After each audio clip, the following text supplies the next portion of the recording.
Jake Gyllenhaal, thank you very much for your time today. Specifically, we've got 10 minutes. Yes. So with that in mind, Yeah. Within the context of junkets, is your life a constant speed date? I think all of our lives are a constant speed date. I feel like, and I do think you get to know somebody pretty quickly in the first 10 minutes. Obviously, a real relationship takes time, and I think that's when you really like the trials and tribulations is how you really get close with anybody. But I do think that you get to know somebody and you can feel who they are pretty fast. So the answer to that question is no. I like to spend a lot of time with people, but maybe over the years we'll spend more time. And if we spend 10 minutes 10 times, then we'll have spent 100 minutes. That's nice. So let's hope we can do this again. I look forward to it. Hopefully you'll still think At the end of this interview, you won't look forward to it, but I good luck. Okay, wonderful. So right now we're here to talk about Spider-Man Far From Home, which I saw this morning and can't say anything about. Yes. But good. Okay, cool. So how did you feel about playing, I'm going to say, a mysterious superhero? Yeah. I loved it. I loved the process. Like for me, it's about the process, of how you make these movies. That's what I have. Obviously, I love to watch them as an audience member, but in order to play a character in them, they're just so big. But it's really fun, particularly with John Watts directing it, because I think he has a real sense of character and also really likes the subtleties of behavior and really loves actors. And so that was fun. Every scene felt like a real scene.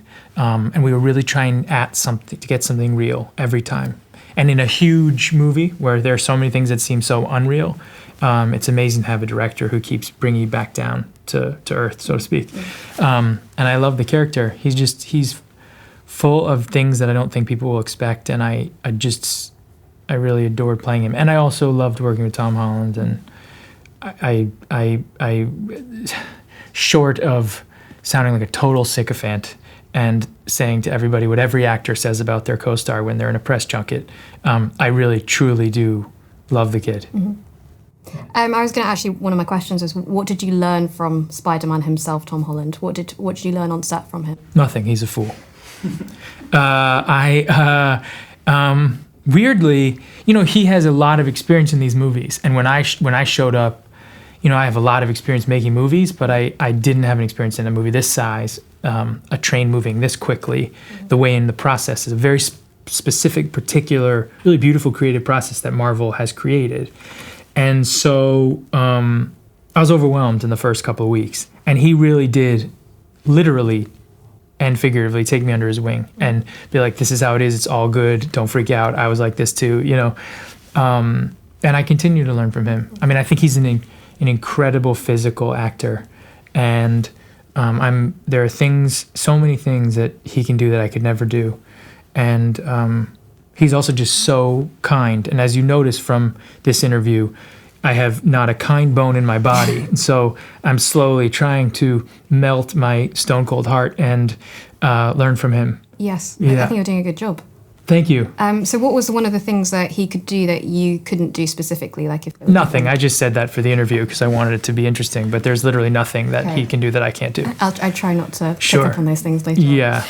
Stupid question.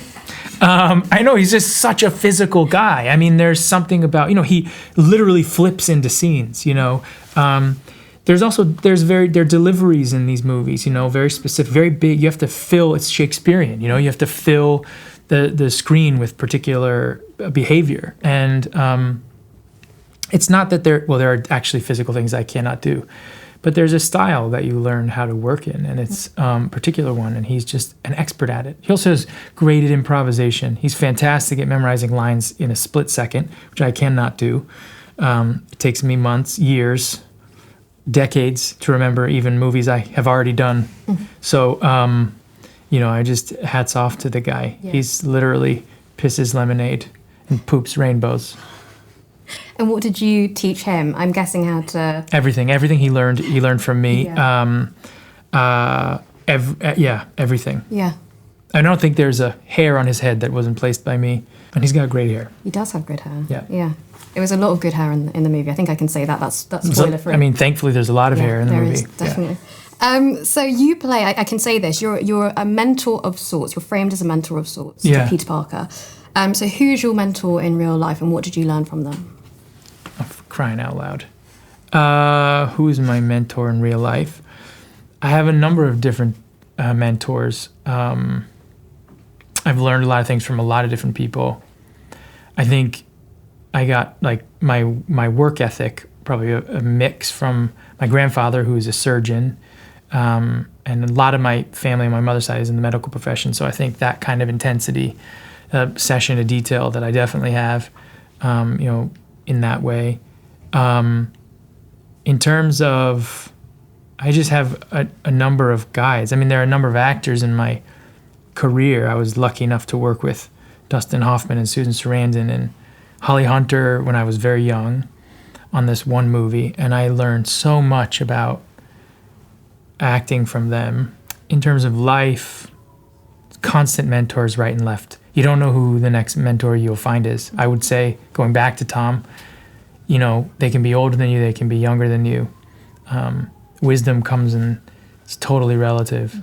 I don't think there's one person who's specific. On the kind of note of it's quite hard to say much about the film, I don't want to give anything away, what have you learned from the kind of spoiler culture by doing a film like this? Oh man, am I going to give away a spoiler if I... Oh, what have I learned? It's like it's like the highs and the lows. It's like there's a big speech I give in the movie, and as I was giving this speech, crew members were asking for earplugs because they didn't want to know what was happening in the next... On the actual film? In the actual film. Wow. So there's a kind of devotion to this, to the MCU, to the world of Marvel, that is unprecedented. Mm-hmm.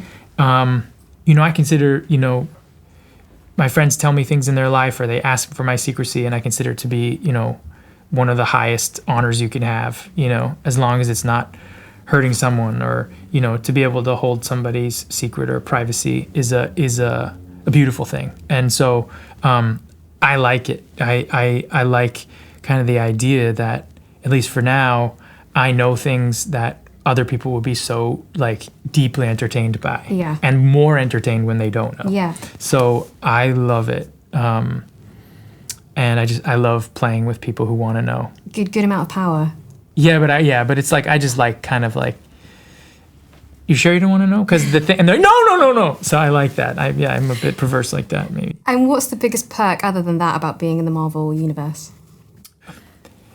Just extraordinary fans.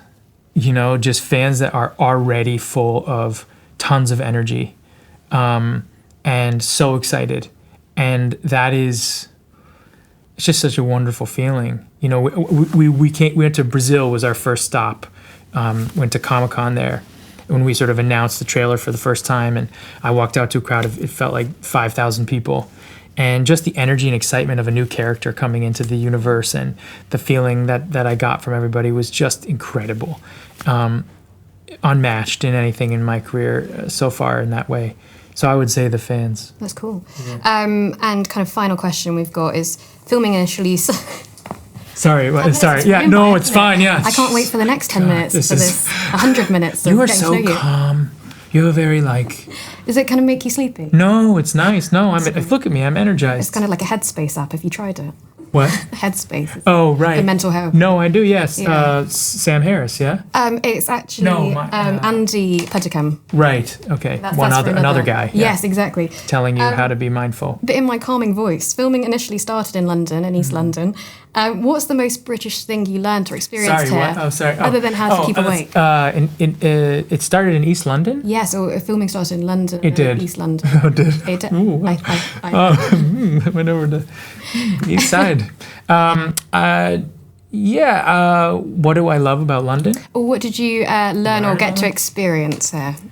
I've lived cumulatively here in London throughout my life, probably 3 or 4 years of my life I've lived in London. I've been lucky to make a number of things here and perform here on the West End and spend a lot of time. what I learned from being in London is that the sun is a beautiful thing. Yes. And you should appreciate it more than you know. Yeah. And that living in damp is an extraordinary feat. And all Brits should be praised for their ability to thrive, to create the culture that they have in such a humid environment. That's wonderful. And you're coming back here in 2020 for Sunday in the Park with My God, you know already. I know already. It's like I'm a journalist. My God, that's a secret unveiled. Yes, I am. Yeah, I'm really excited about it. Great. Yeah, it's going to be really exciting.